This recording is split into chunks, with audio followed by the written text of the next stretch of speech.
Her symptoms are bilateral, but right greater than left. She has bilateral SFA occlusion, so we'll be treating her right side first today. As a result, we'll get access on the left side, and using the contralateral approach, go over to the right side as we treat. The other option, of course, is to go antegrade, but her occlusions are at the proximal or ostial portion of the SFAs. As a result, there probably won't be enough room for a sheath via the antegrade approach. As a result, we're using the contralateral retrograde approach. So we have a area of disease, eccentric 70% or so in the proximal SFA, and followed by another area of diffuse disease, and then total occlusion in the proximal to mid SFA. Straight AP, please. Okay, and there's the mid SFA that's totally occluded. A little bit lower, please. That's good.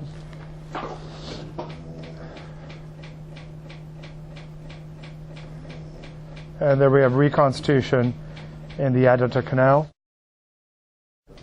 So we have a right SFA that's totally occluded. There is disease in the proximal segment, followed by a total occlusion that spans approximately 10 to 15 centimeters. There's reconstitution in the adductor canal. The popliteal artery is unremarkable, and there's 3 vessel runoff to the right lower extremity below that. So we've got a proximal diseased area followed by total occlusion. The way we would like to address that today is via the Viance catheter, and try to get through the total occlusion, and by staying within the microchannels and avoiding the subintimal space, hopefully stay in true lumen the entire distance and get into the true lumen. If we aren't able to get into the true lumen, we can use the anterior balloon for re-entry. So we have our 7 French 45 centimeter sheath positioned in the right common femoral artery via the contralateral approach, and we'll address the right SFA via the Viance catheter. So the Viance catheter has been prepped just by flushing the central port. Once the central port's been flushed, we can advance our 014 wire through there. Really, it doesn't matter which wire you use initially. Oftentimes, people will use a stiff wire in order to give some more force to the catheter as it advances into the SFA. I usually start off with a soft wire, and then since it's a hollow lumen, we can change the wire as needed if we need something stiffer. All right, so what we're doing is getting the Viance down into the SFA a little bit. The confianza. There we go. Just got a little bit of purchase.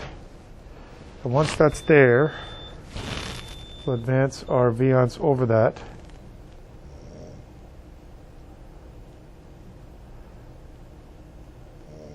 There we go.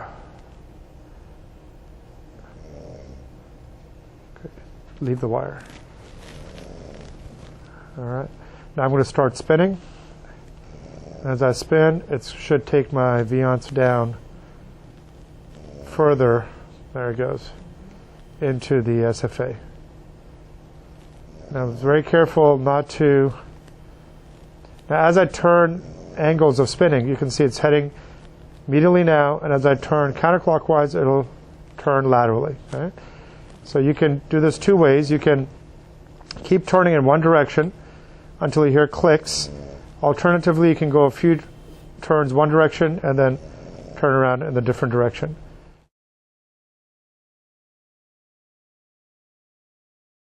And at this point, it should be smooth sailing. We just don't know if we're in true lumen or not. We hope we are in true lumen, but it goes very smoothly, as you can see. And I initially had started using this catheter, turning all the way until I heard clicks and then turning around the other way. I've modified it now where I go a few turns in one direction, a few turns in a different direction, and it seems to be working better where I end up in the straight channel much more often. And a few turns this way and then changing back the other way, stopping, pulling my torquer back, and then the same thing again. A few turns one direction, a few turns in a different direction, making sure that I'm in general heading the right direction, and I am. We're a few centimeters away from the re-entry point. So how much pressure are you actually putting? Minimal pressure. I've got a little bit of forward pressure, but the majority of the work is being done by the Viance catheter and the torquing, which allows for forward pressure. So I've got a little bit of resistance here, and I'm also very close to the re-entry point, so I'm going slow. I want to make sure I'm heading in the right direction. Right now I'm going counterclockwise. It seems to have stopped. I'm going to turn to clockwise. And what's happening, and I'm hearing a click now.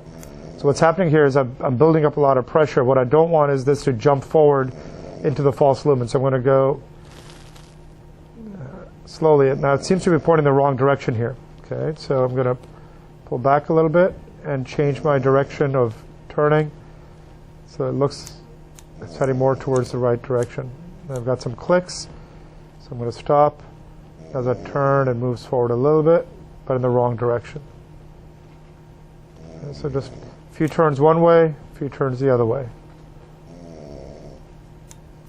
Now, one thing I can do if I feel I'm heading too far in the wrong direction is advance back a little bit and use my wire to change the trajectory of my catheter.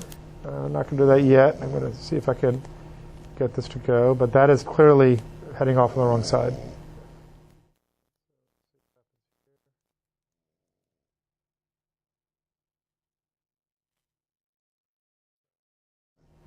So I'm going to go ahead and pull this back a little bit.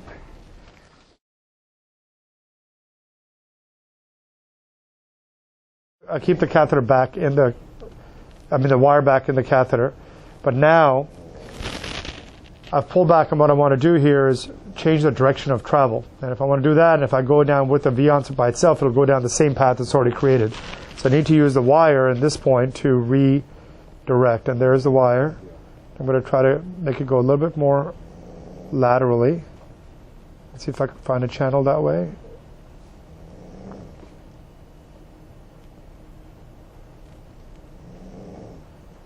Looks a little bit better there.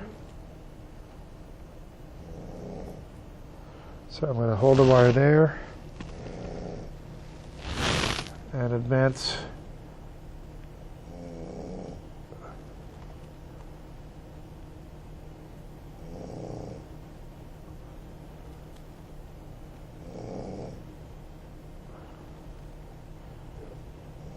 Looks a little bit different than we were before. Right, now I'm going to slowly turn this and see if I'm heading in the right direction.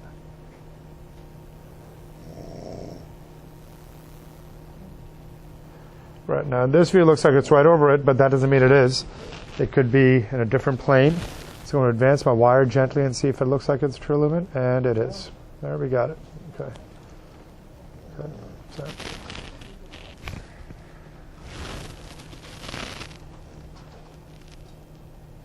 And so I'm going to advance this gently a little bit more just by turning it over the wire. So I get a little bit more purchase. And there we go. Gives me a little bit more insurance that I'm not going to pull it out inadvertently. Okay. Now we've got what appears to be true lumen, but I'm not going to be completely sure until I actually inject through this and make sure. The last thing you want to do is treat in the false lumen and realize only later on that you were in false lumen. So let's get a little bit more insurance here. Let me go off, hit store monitor here, please. Okay, now let me see lower.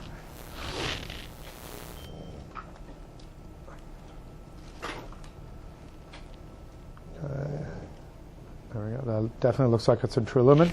But just to be on the safe side.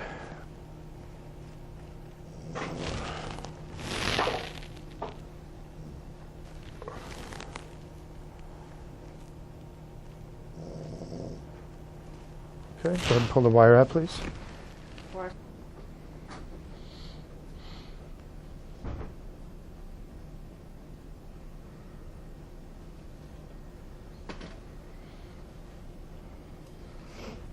Seven 120 Everflex is going in.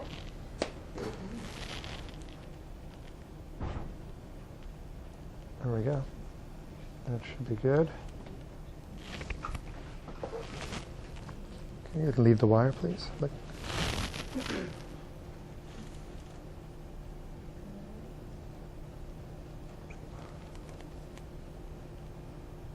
Keep my eye on the proximal end because that's where I want to land it accurately, and it's very accurate. See, it's coming back. It's not moving at all. It's staying exactly where I want it to stay. Very few stents have that attribute. Landed exactly where I wanted it to land. That's really important in the proximal end because I don't want it to go into the profunda. The mid area looks good. Balloon only. That little haziness is slightly there, but it's almost all gone, so it should be fine. We don't need to stent that. And let's see lower down to the popliteal, please. Right there is good. All right. That covered it. Exactly. That looks good.